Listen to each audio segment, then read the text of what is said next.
ይህ የምፅዓቱ አዋጅ ነጋሪ አገልግሎት ወቅታዊና ዕለታዊ ወጎችን በማቅረብ ትንታኔ የምንሰጥበት የተለያዩ እንግዶችንም በመጋበዝ የምናቀርብበት መድረክ ነው።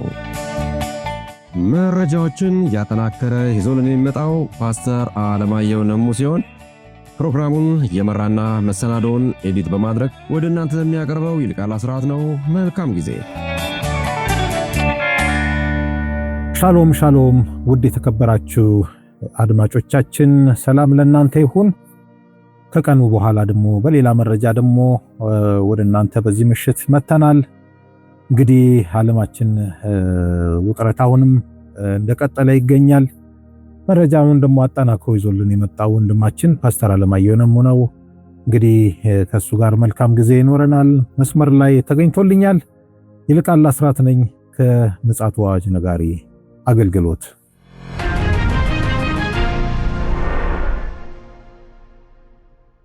ውድ የተከበራችሁ አድማጮቻችን እንግዲህ ዛሬም የዓለማችን ወቅታዊ ጉዳይ ተባብሶ እንደቀጠለ ነው። ይህ ጉዳይ ደግሞ ምንድነው የሚለውን ከፓስተር አለማየሁ ጋር የምንወያይ ይሆናል። በመጀመሪያ ሰላምታን እንለዋወጥና የዕለቱን መረጃ ያቀርብልናል። ሰላም ላንተ ይሁን ፓስተር፣ እንዴት አመሸ? እንደምን አመሸ ወንድም ይልቃል። እግዚአብሔር የተመሰገነ ይሁን። እንግዲህ እንደቀጠለ ነው አይደል የዓለማችን ውጥንቅጥ?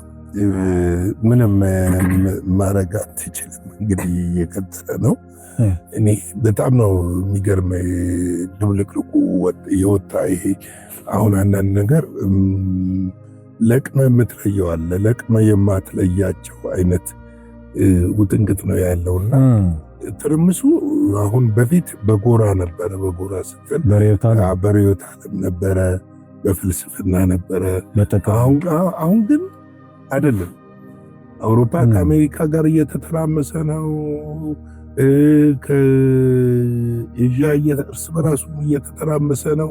እንደገና ደግሞ የሚገርም ነገር ደግሞ አረቦች አንዴ ወደ አንድ ነገር ይመጣሉ፣ እንደገና ደግሞ ይበታተናሉ፣ እርስ በራስ ለመዋጋት ይላሉ። ይሄ ብቻ በጣም እንትን ያለ ነው። ታዲያ ዓለም ፊቱን ወደ ኢራን፣ ቬኔዙዌላና ግሪንላንድ ባዞረበት ወቅት ላይ በእስራኤልና ሐማስ መካከል አንድ ከፍተኛ ውሳኔ ተወስኖ ነበረ። በጣም ነው የገረመኝ ዜና ሳይ። እኛም ትኩረት አልሰጠንም ነበረ። ከዛ አካባቢ ቤታችንን ዛሬ ነገ ፈነዳ ወደሚባለው ነበር ያዞርነውና ውሳኔው ይሄው ምንድነው? ጋዛን የሚያስተዳድሩ የባለሙያዎች አስተዳደር በጋዛ ተመስርቷል። እንግዲህ የጋዛ ዋና መሪ ነኝ ይሉም ስለነበረ እንግዲህ ሐማስን ከጨዋታ ውጪ የሚያደርግ ምስረታ ነው የተመሰረተውና በቅርብም ደግሞ ሰላም አስከባሪ የሚባለው እንደሚገባና የሐማስን ትጥቅ እንደሚያስፈቱ እየተነገረ ነው ያለው። ይሁን እንጂ ይህንን መግለጫ የሰጡት የአሜሪካው ዋና ተደራዳሪ የነበሩት ስቲቭ ዊስኮፕ ናቸው። እሳቸው እና ጄራርድ ኩሽነር ጋዛን ሁኔታ በጥብቅ የሚከታተሉ ሁለቱ የዶናልድ ትራምፕ ተወካዮች እንደሆኑ ይታወቃል። እንግዲህ እነዚህ ሁኔታዎች ላይ ነው ዛሬ የምናጠነጥነው። ይህንን ሁኔታ እንግዲህ ይሄ ለምሳሌ ጋዛን የሚመራው ኮሚቴ የቀድሞ ከነሱ ጋር ተደራዳሪ የነበሩትን ማለትም አደራዳሪ የነበሩትን ግብፅን፣ ቱርክና ኳታር ነበሩ። አሁን እነሱም ገሸሽ አድርገው ነው የተመሰረተውና ግብጾች ወዲያው መግለጫ ሰጥተዋል። በአዎንታዊ መልኩ ብንመለከተውም ነገሩን ግን በአትኩሮት እየተከታተለው ነው የሚል መግለጫ አውጥተዋል። እንግዲህ በጥርጣሬ ማየታቸው አልቀረም። ይህም ከመታዘብ ወይም ደግሞ ከሚገኘው ሰላም አንጻር ይሁን ወይንስ ደግሞ ሐማስ ትጥቁን እንዳይፈታ ከመፈለግ አንጻር ይሁን አልታወቀም። ነገር ግን ሐማስ ጊዜ አልወሰደበትም ይህንን ለመቃወም። ሐማስ አሁንም ትጥቁን እንደማይፈታና እኔ የሌለውበት አስተዳደር ጋዛ ውስጥ ሊኖር አይችልም የሚል ነገር አንስቷል። እንግዲህ ሌሎች የፖለቲካ ተንታኞች የሚሉት አስተዳደራዊ የተመሰረተው አስተዳደር ለእስራኤልና ለአሜሪካ ጠቀሜታ የተመሰረተ ነው የሚልም ነገር እንዲሁም ደግሞ የጋዛን የአሜሪካ የእስራኤልን የመስፋፋት ፖሊሲ የሚደግፍና የሚያጸና ምስረታ እንደሆነ ለመናገር ሞክረዋል። እና ይሄ ነገር አሁን ላይ ምንድነው? በእርግጥ በአካባቢው ሰላም ሰፍኗል ወይ? ጦርነት የለም? ኖ፣ እስካሁን ድረስ የሰላም እንትኑ ውጊያው እንደ በፊቱ ባይሆንም ሰላም የተባለው ነገር ግን አልተከበረም። ስምምነቱ ተከብሮ አያውቅም። ይህንን በትናንትናው ዕለት ራሱ እስራኤል አንድ የስደተኛን ጣቢያ ደብድባለች በጀት እና ምንድነው የተሸፈነው በሌሎች ዜናዎች ስለተሸፈነ ነው እንጂ አሁንም እዛ አካባቢ ያለው የማስፋፋት ሁኔታ እንደቀጠለ ነው። ሌላው ዌስት ባንክን እንድትለቅ ዓለም አቀፍ ጫና ተደርጎ ነበረ። ይሁን እንጂ አሁን ላይ በዌስት ባንክ ግንባታ ለመጀመር ዝግጅት ላይ ነች ያለችው እስራኤል ዝግጅት ላይ ነው ያለችውና እነዚህ ነገሮች ስትመለከታቸው በጣም ነገሩ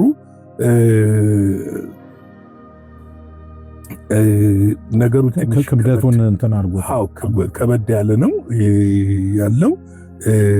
ሌላው እንግዲህ በአሜሪካና በኢራን መካከል የነበረው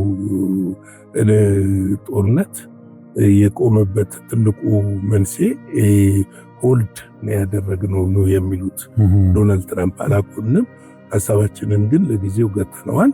አሁን ላይ ያለው ግድያ ስለቆመና ሌሎች እርምጃዎች መውሰድ ስለቆመ ገጥተነዋል የሚል ነገር አንስተዋል። ይሁን እንጂ ረዥም ሰዓት የፈጀ ዲፕሎማሲ እና በተለይም 3 ሀገሮች ኳታር፣ ሳውዲ አረቢያ እና ቱርክ የአየር ክልላቸውን መፍቀድ ባለመቻላቸውና በአየር ክልላቸው ላይ የትኛውም ተዋጊ አውሮፕላን ቢያልፍ እንደሚመቱ ስላስጠነቀቁ የቆመ ነው ብለው የሚሟገቱ አሉ። ይህንን ደግሞ የኢራንን ዲፕሎማሲያዊ አቅም፣ ወታደራዊ አቅም ምን ያህል በቀጠናው ላይ ስጋት እንደፈጠረ ያሳያል የሚሉም ወገኖች ደግሞ ተነስተዋል። በእርግጥ ሳውዲ አረቢያ ከፍተኛውን ቱርክና ሳውዲ አረቢያ ከፍተኛውን ጫና ወስደዋል። ኳታር ደግሞ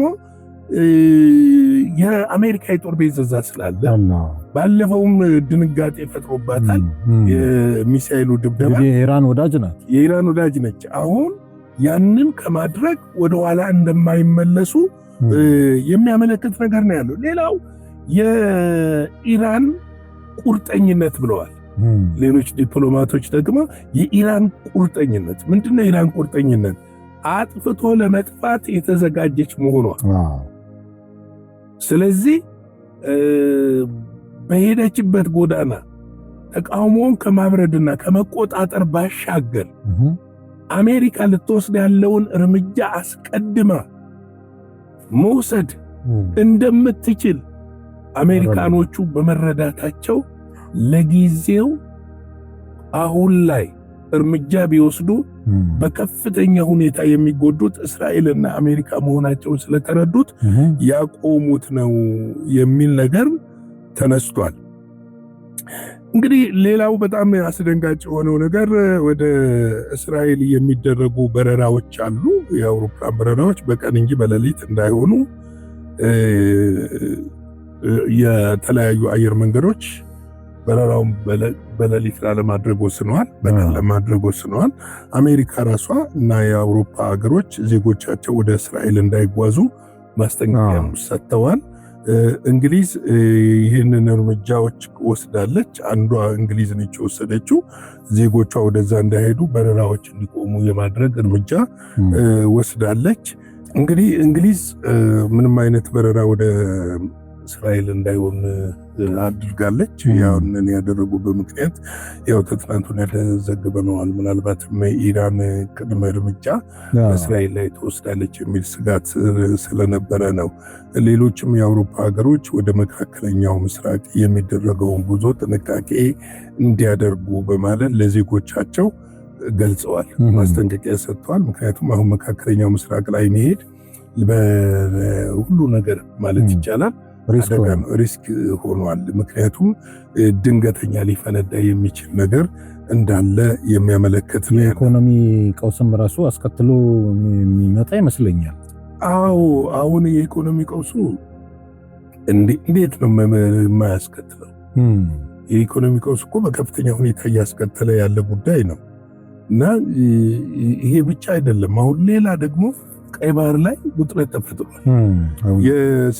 የየመኑ ሀውቲ በትናንትናው ዕለት በቃል አቀባዩ በኩል በወጣው መግለጫ በሶማሌላንድ በሚገኙ የእስራኤል ጥቅሞች ላይ እርምጃ እንደሚወስድ አስታውቋል።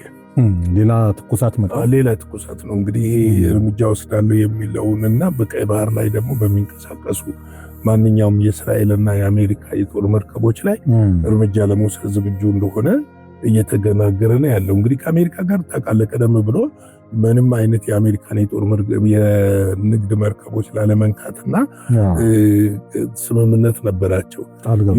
ይሁን እንጂ አሁን ያለው የጂኦፖለቲክሱ መካረርና በተለይም ደግሞ ጂኦፖለቲክሱ ላይ ያለው ነገር እየጠነከረ መምጣት ምናልባት ይህንን እርምጃ ለመውሰድ እንደገና ነገሮችን ወደኋላ መለስ ብሎ ያየ ይመስላል። እንግዲህ ዓለማችን በእንደዚህ መልኩ ነው ያለችው። በተለይ መካከለኛው ምስራቅ በቋፍ ያለበት ሁኔታ ነው። አሁን በትናንትናው ዕለት ራሱ አሜሪካ የዋይት ሃውስ ቃል አቀባይ የሆኑ ሴት አለች፣ ስሟን ለጊዜው አላስቆጥርም። እሷ በሰጠችው መግለጫ ምንድን ነው ያለችው? የኢራን ላይ የምንወስደውን ወታደራዊ እርምጃ አላቆምንም፣ ሆልድ ነው ያደረግነው። እርምጃ መውሰዳችን ምንም ሳይታለም የተፈታ ነው አለች። ሆልድ ነው ያደረግነው። ኢራን አሁን ካለችበት የማትመለስ ከሆነና የኒኩለር ማብላያውን የማታቆም ከሆነ በህዝቡ ላይ የምትወስደውን እርምጃ የምትቀጥል ከሆነ እርምጃ ከመውሰድ የማንመለስ መሆኑን እንዲያውቁልን እንፈልጋለን የሚል መግለጫ ነው የሰጡት። እንግዲህ ወደ ግሪንላንድ ደግሞ ስንመጣ ወዳጄ ፈረንሳይ ወታደሮቿን ወደ ዴንማርክ ልካለች። እሱ የአውሮፓ ሀገሮች ወታደሮቻቸውን እየላኩ ነው ያለው። ከፍተኛ ወታደራዊ ዝግጅት እየተደረገ ነው ያለው። እንግዲህ ይህ ሁሉ ወታደራዊ ዝግጅት ምንድን ነው ምክንያቱ? ለምንድን ነው ዓለም መረጋጋት ያቃታት? ለምንድን ነው ዓለም በነውጥ ውስጥ ያለችው? መጠየቅ አለብን። ግን ስጠይቅ ነው ምላሽ የምታገኘው። ዓለም ለምንድን ነው በነውጥ ውስጥ ያለችው? ነውጥ ላይ ነች ዓለም ያለችው እና የዲፕሎማሲው ራሱ ግንኙነት ተለዋዋጭነቱ በሰዓታት ውስጥ እየሆነ ነው ያለው። በሰዓታት ውስጥ የተሰጠ መግለጫ በሰዓታት ውስጥ ደግሞ ሲቀየር ታያለህ። እና የራሻው ምክትል ፕሬዚዳንት ማን ናቸው ስማቸው? ሜድቬዴቭ። እሳቸው የሰጡትን መግለጫ አይተሃል? አላገጡባቸው። ዶናልድ ትራምፕ ሳይነጠቁ በፍጥነት ግሪንላንድን በቁጥጥር ስር ማዋል አለቦ የሚል የስላቅ መግለጫ እሱ መግለጫ ምን መሰለህ? አሁን በእርግጥ ራሽያ ለግሪንላንድ ትቀርባለች፣ ችግር የለውም፣ እንትን የለውም። ነገር ግን ምንድነው ራሽያ ያቅድ የላትም። ግን ሳይነጠቁ የሚለው ቃል እንሳተፋለን ነው ወይ ብለን አናየም ነው። እሳቸው ከሚሰጡት ሐሳብ ነው። እሳቸው አውሮፓውያኖችን ለማስተባበር የሄዱበት መንገድ ቻይናና ሩሲያ ግሪንላንድን ይፈልጓታል። እነሱ ከመውሰዳቸው በፊት እኛ እንውሰዳትና ለአውሮፓ ጥቅም እናድርጋት የሚለውን የእሳቸውን የፖለቲካ ብልጣብልጥነት ለመተቸት ተብሎ ነው እንትን ያለው። ኤኒዌይ ግን ምን መሰለህ ዓለም ሊስማሙ በማይችሉባቸው መንገዶች ላይ እየሄደች ያለችው፣ መስማማት የማይቻልበት መንገዶች እየተጠበጠበች ነው ያለችው። እግዚአብሔር በነገር ሁሉ እንግዲህ ይረዳናል። እኛ የዘመን መጨረሻ እንደሆነ ዛሬም ማሳሰባችንን ጌታችን ኢየሱስ ክርስቶስ በድንገት እንደሚመጣ ማሳሰባችንን መንቃት እንዳለብን፣ ፊታችንን ወደ ጌታ መመለስ እንዳለብን፣ መጸለይ እንዳለብን፣ በሕይወታችን መስተካከልና መስመራችንን ይዘን ለጌታ ቀን የተዘጋጀን ሆነን መጠባበቅ እንዳለብን፣ ሌባ በድንገት እንደሚመጣ ጌታም በድንገት ስለሚመጣ ይህንን ማስተዋል እንዳለብን ለማመልከት ሞክራለሁ። ለዛሬ ቀን ያለኝ መረጃ ይሄ ነው። ላይክ፣ ሼር፣ ሰብስክራይብ አድርጉ። የጌታ ጸጋ፣ ሰላም፣ ምሕረት፣ ቸርነት ይብዛላችሁ። ሻሎም።